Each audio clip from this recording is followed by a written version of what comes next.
โอเคครับขอบคุณที่ชมได้รับฟังนะครับมีเยอะมากครับเป็นรายการไม่พูดมากนะครับจบคอนะครับวันนี้นะเราก็มาลงแล้วฟรีไฟเหมือนเดิมกดแรงบอกว่าช่างแม่งแล้วกันนะน่าจะแรงนะถ้าทุกคนจำได้นะ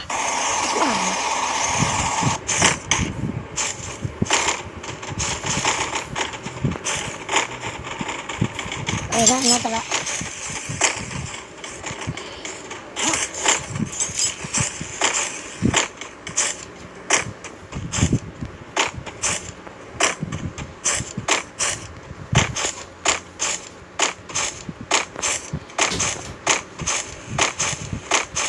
กูกระโดดขึ้นมาได้ไงวะเนี่ยไอ้สัส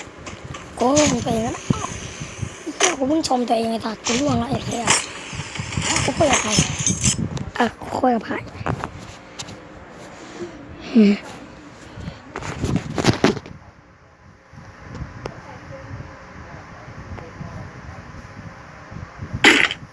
เมื่อกี้กูคุยกับใครไม่รู้เป็น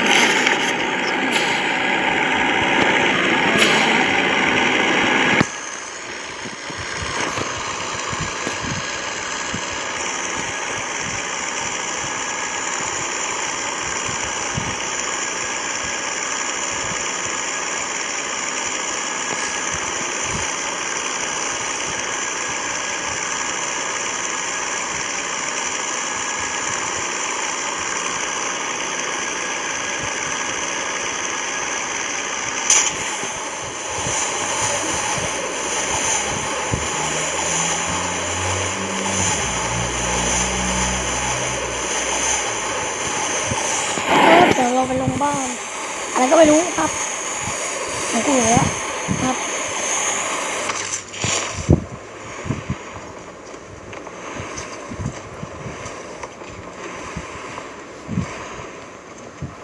เดี๋ยวเราจะลงบ้านตัวที่กันนะครับ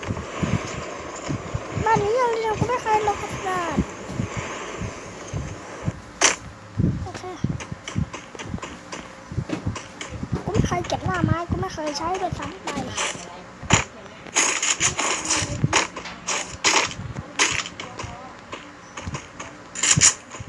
ปืนดีๆกูหน่อยไอ้ชิบหาย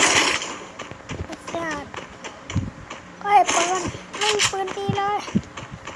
ตรงนั้น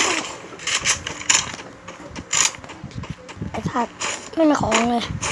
บ้านใหญ่มึงมีของแค่นี้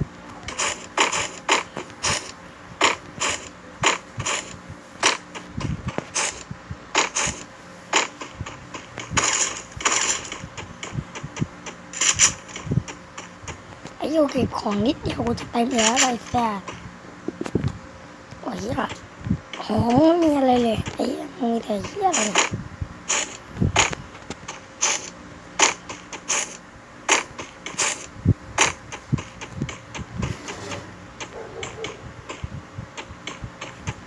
สร้างอะไรกันเนี่ย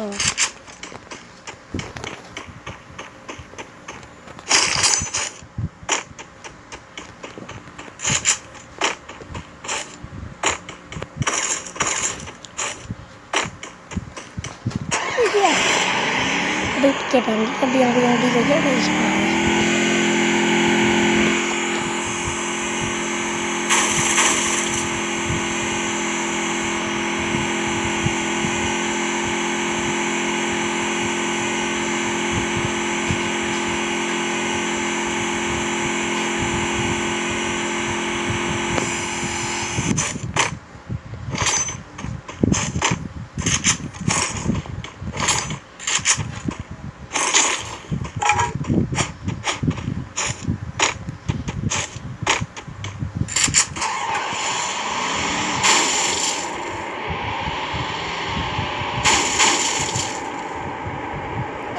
รถที่อะไรเนี่ยโดนยิงก็ง่ายช้าก็ช้าใช่ไหมไม่ได้ขับเลยแค่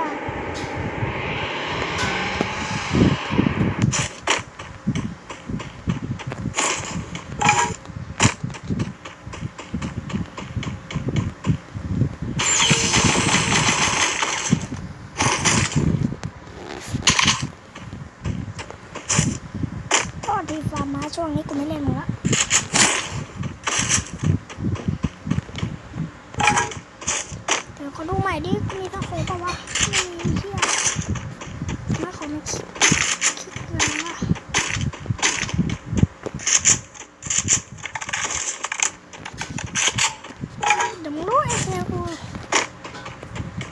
เหมือนกูเหงาอ่ะคุยกับใครไว้สัตว์กูก็ไม่รู้กูคุยกับใครวะมึงอาช่างแม่งแล้วกันกูคุยกับใครวะแล้วเป็นอะไรเนี่ยเหมือนกูเหงาละสัตว์สักวันกูเริ่มเหงาแล้วไหนเนี่ยไอ้สัตว์เขาจะไม่เป็นเลยอ่ะไม่ด่าใครนักด่าคุณอะไรครับ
กูก็ขับรถไปยาวๆกลับมา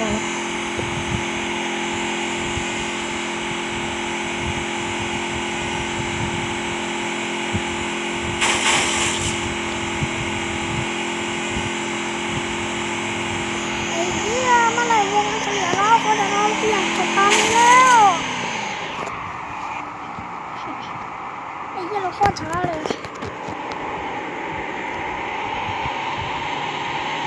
ว้าวไอ้ตอบเป็นจุดที่ฆ่าตัวตายได้เราจะปล่อยไปเลย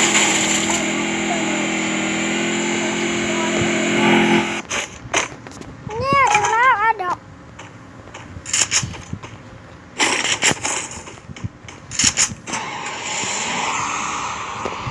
มาเล่นAWหน่อยนะไม่เคยเล่นไม่ใช่ไม่เคยเล่นนะเคยเล่นแต่ว่าไม่เคยจะจับอะถ้าจับแล้วกูยิงไม่โดนนะลองมาชกกากในตานี้แล้วกัน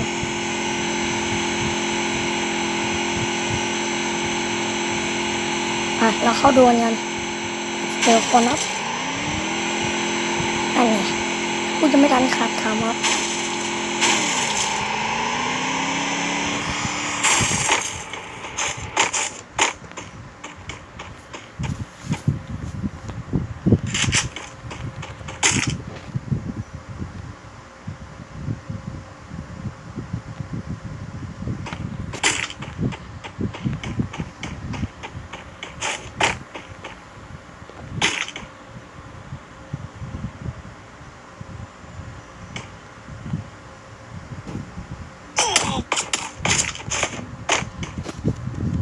กูไม่เจอAWกูว่าอะไรเหี้ยกูต้องโดนยิงไอ้ชิบหายแม่งเล็งตั้งนานไอ้เหี้ยแล้วก็สั่งบานจังวะ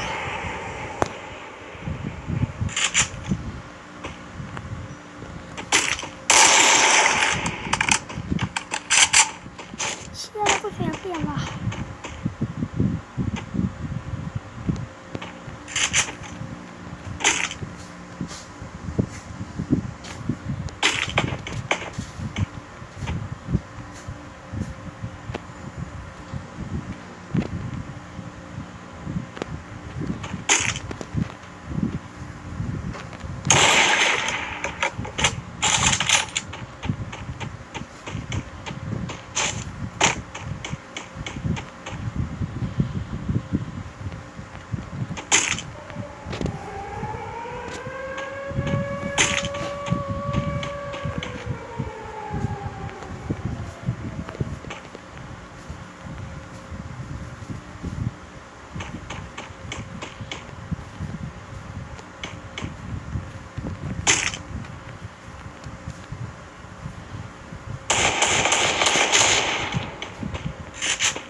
600อ่ะที่หนึ่งไปเลยดีถ้ากูไม่ได้กดแรงนี่สบายเลยนะโอเคครับ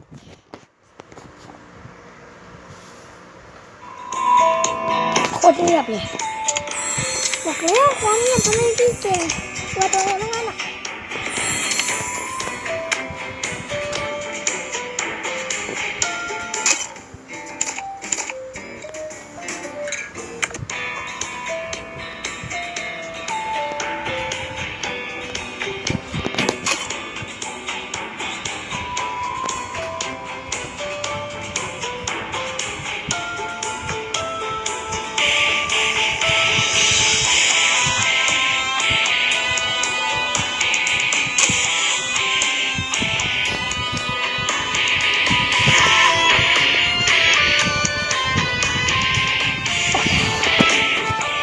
คลิปนี้ก็ขอตัวลาเพียงเท่านี้แล้วกันนะครับถ้าใครชอบก็อย่าลืมกดไลค์ด้วยแล้วกันนะครับคลิปนี้ขอตัวลาไปก่อนนะครับบ๊ายบายเจอกันคลิปหน้า Goodbye